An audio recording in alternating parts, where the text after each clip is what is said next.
ہزاروں سال قبل وہ کون سا بادشاہ تھا جس کو یہ قدرت اور حکمت حاصل تھی کہ انہوں نے دنیا کی سب سے انوکھی اور عجیب و غریب بادشاہت کی؟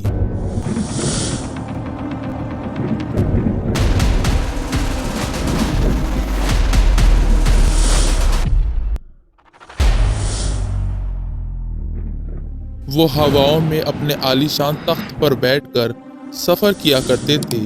وہ انسانوں کے علاوہ جانوروں اور پرندوں کے ساتھ ساتھ جنات کے بھی بادشاہ تھے۔ روح زمین کی تمام خلقت ان کے حکم کو بے شرح شرط بجا لاتی تھی۔ جزیرہ عرب کے جنوبی علاقے میں واقع ایک شہر سبا، جس کی ایک ایسی حسین و جمیل ملکہ تھی جس کے والدین بعض مورخین کے مطابق جنات میں سے تھے۔ یمن میں موجود یہ شہر بہت زرخیز، خوشحال اور خود کفیل تھا۔ ملکہ نے نہایت ہی احسن طریقے سے شہر میں 9 سال تک حکومت کی اور قوم سبا کے لوگوں کو خوشحال رکھا۔ یہ شہر پوری دنیا میں تجارتی امور بہت احسن طریقے سے سر انجام دیتا تھا۔ یہی وجہ ہے کہ قوم سبا کے لوگ بہت خوشحال اور دولت مند تھے۔ لیکن کس طرح اس شہر کی ملکہ نے اللہ کی ہدایت حاصل کی؟ اس دنیا میں صرف 4 بادشاہوں کو اللہ تعالیٰ نے پورے روح زمین کی بادشاہت عطا فرمائی ہے۔ ان میں سے ایک حضرت سلیمان ابن داؤد علیہ السلام ہیں۔ آپ اللہ کے پیغمبر تھے اور آپ کو ہواؤں پر بھی عبور حاصل تھا، یعنی ہوائیں بھی آپ کے تابع چلا کرتی تھیں۔ آپ کی کہانی قرآن پاک میں بیان کی گئی ہے۔ اللہ تعالیٰ نے انہیں بہت قدرت اور حکمت عطا کی تھی۔ وہ جانوروں اور پرندوں سے باتیں کر سکتے تھے اور انہیں اپنے ہاتھوں سے کام کروا سکتے تھے۔ ایک دن دربار لگایا گیا اور سب جن و انس وہاں موجود تھے۔ تمام چرند پرند وہاں حاضر ہو گئے تھے، لیکن آپ کا سب سے من پسند پرندہ ہدہد وہاں موجود نہ تھا۔ آپ نہایت جلال میں آ کر کہنے لگے کہ اگر ہدہد نے اپنی غیر حاضر ہونے کا کوئی مناسب وجہ نہ بتائی تو اسے حلال کر دیا جائے گا۔ اتنے میں ہدہد بھی وہاں پہ حاضر ہو گیا۔ آپ نے اس کی دیر سے آنے کی وجہ دریافت کی۔ ہدہد نے بتایا کہ میں اڑتے ہوئے ایک شہر پہنچ گیا۔ یہاں بہت سرسبز باغات اور لہلہاتے کھیت تھے اور یہاں کے لوگ بہت خوشحال اور خود کفیل تھے۔ میں نے ان کی ملکہ کو بھی دیکھا جو رانی بلقیس تھی، اور وہ بہت بڑے تخت پر بیٹھی ہوئی تھی اور وہاں حکمرانی کرتی تھی۔ اس کے تخت میں قیمتی ہیرے جواہرات اور زرمرد جڑے ہوئے تھے اور تمام آسائشی شاہی سامان وہاں موجود تھا، لیکن وہاں کے لوگ شرک پہ پڑے ہوئے تھے اور ایک اللہ کی بجائے سورج اور آگ کی پوجا کرتے تھے۔ حضرت سلیمان رضی اللہ تعالیٰ عنہ نے یہ سن کر ملکہ بلقیس کو دعوت حق دینے کا فیصلہ کیا۔ انہوں نے ملکہ بلقیس کے نام ایک خط تحریر کیا جو کچھ یوں تھا: حضرت سلیمان کی طرف سے عزت والا خط ملکہ بلقیس کے نام۔ انسان کو اپنی طاقت اور قوت پر ہرگز اترانا اور ناز نہیں کرنا چاہیے، بلکہ اللہ کی وحدانیت کی طرف جھک جانا چاہیے۔ یہ خط در حقیقت دعوت اسلام تھا۔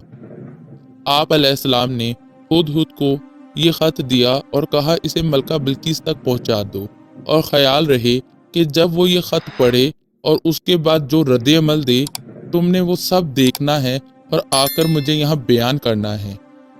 ہدہد نے یہ خط جب ملکہ بلقیس کو دیا تب وہاں اس کے دربار میں 300 سردار بھی بیٹھے تھے۔ ملکہ بلقیس نے خط پڑھنے کے بعد اپنے سرداروں سے مشورہ لیا کہ ہمیں کیا کرنا چاہیے۔ وہاں کے سارے سردار طیش میں آ گئے اور انہوں نے کہا کہ یہ ہمارے شان کے خلاف ہے، ہمارے پاس تمام جنگی سامان ہے، ہم آسانی سے اپنا دفاع کر سکتے ہیں۔ یہ سن کے ملکہ بلقیس نے کہا میں اس خط کی حقیقت کو جاننے کے لیے وہاں بیش قیمتی تحفے اور غلام اور کنیز بھیجوں گی۔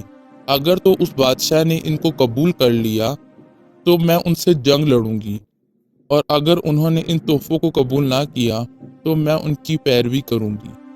चुनाचा मलका बिल्किस के कहने पर खूब सारे बेशकीमती हीरे जवाहरात तोहफे तहाइफ उनकी तरफ रवाना कर दिए गए, जिनमें गुलाम भी शामिल थे। जब मलका बिल्किस के दरबारी हजरत सुलेमान रजी अल्लाह ताला अन्हो के दरबार पर पहुंचे तो वहां पे शान शौकत देखकर दंग रह गए। तो हजरत सुलेमान रजी ताला अन्हो ने फरमाया कि ये जो तोहफे तहाइफ तुम मेरे लिए लाए हो, ये मेरे लिए कोई मायने नहीं रखते। अल्लाह का दिया मेरे पास सब कुछ है और मैं दुनियावी दौलत का पैरोकार नहीं। मेरा मकसद तो सिर्फ अल्लाह के कलाम और हक को बुलंद करना है। मेरी ख्वाहिश है कि तमाम लोग अल्लाह की पैरवी करें, अल्लाह की वहदानियत को कबूल करें और मैं दुनियावी दौलत का तलबगार नहीं। तुम अपने ये तोहफे और तहाइफ ले जाओ, मैं अपने लश्कर को लेकर तुम्हारे शहर ज़रूर आऊँगा। जब दरबारी मलका बिल्किस के पास पहुँचे और उन्होंने हज़रत सुलेमान रज़ी अल्लाह ताला अन्हु का ये फ़ैसला आपको सुनाया तो वो शदीद परेशानी में मुब्तला हो गई और अपने एक बड़े से लश्कर के साथ हज़रत सुलेमान रज़ी ताला अन्हु की तरफ रवाना हो गई। जब हज़रत सुलेमान रज़ी अल्लाह ताला अन्हु को ये इल्म हुआ कि बिल्किस अपने लश्कर के साथ यहाँ आ रही है तो आपने अपने दरबारियों से कहा कि यहाँ कौन है जो मलका बिल्किस का तख्त उसके आने से पहले ले आए। दरबार में मौजूद एक जिन ने कहा कि मैं दरबार का वक्त ख़त्म होने से पहले यहाँ ला सकता हूँ। आप अलैहिस्सलाम ने कहा मुझे उसका तख्त यहाँ उसके पहुँचने से पहले चाहिए। दरबार में मौजूद अल्लाह का एक नेक और बरगुज़ीदा बंदा जिसका नाम आसिम बिन बरकिया था, उन्होंने फरमाया कि हजूर अगर आप हुक्म करें तो मैं आपके पलक चपकने से पहले वो तख्त यहाँ हाजिर कर सकता हूँ। मलका बिल्किस का तख्त आप अलैहिस्सलाम के पलक चपकने से पहले पहले वहाँ हाजिर कर दिया गया। आप अलैहिस्सलाम ने तख्त की हैयत को तब्दील करने का हुक्म दिया ताकि मलका की अकल का अंदाज़ा लगाया जा सके। हज़रत सुलेमान रज़ी अल्लाह ताला अन्हो ने मलका बिल्किस के आने से पहले एक नया आलीशान महल तामीर करवाया था जिसका फर्श शीशे का था और नीचे पानी जारी था जिसमें हर रंग की मछलियाँ तैर रही थीं। मलका बिल्किस जब हज़रत सुलेमान रज़ी अल्लाह ताला अन्हो के दरबार पहुंची तो आपका आलीशान महल देखकर हैरान रह गई। हज़रत सुलेमान रज़ी अल्लाह ताला अन्हो ने आपका खैर मकदम किया। मलका बिल्किस आप अलैहिस्सलाम का इखलाक देखकर बहुत मुतासिर हुई। जब मलका बिल्किस के सामने उनका तख्त रखा गया तो वो फ़ौरन उसे पहचान गई और बेसाख्ता कहने लगी कि ये तो मेरा तख्त है। उन्होंने दिल में ये सोचा कि जो शख्स मेरा तख्त इतनी दूर से यहाँ लाने पर कादिर है तो वो ज़रूर अल्लाह का कोई नेक बंदा और पैगंबर होगा। मलका बिल्किस को जब नए तामीर करदा आलीशान महल में ले जाया गया तो नीचे फर्श को देखकर पानी का हौज समझा और आगे अबूर करने के लिए अपनी पिंडलियों से कपड़ा हटा दिया। आप अलैहिस्सलाम ने कहा कि ये तो महज एक शीशे का फर्श है।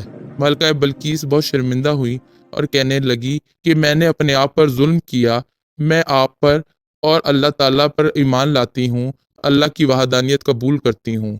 मलका बिल्किस पर यह बात आया हो चुकी थी कि जिस तरह मैं इस शीशे के फर्श को पानी का गहरा हौज समझ बैठी, उसी तरह मैं और मेरी कौम सूरज और आग की चमक दमक देखकर उसको माबूद और खुदा समझ बैठे।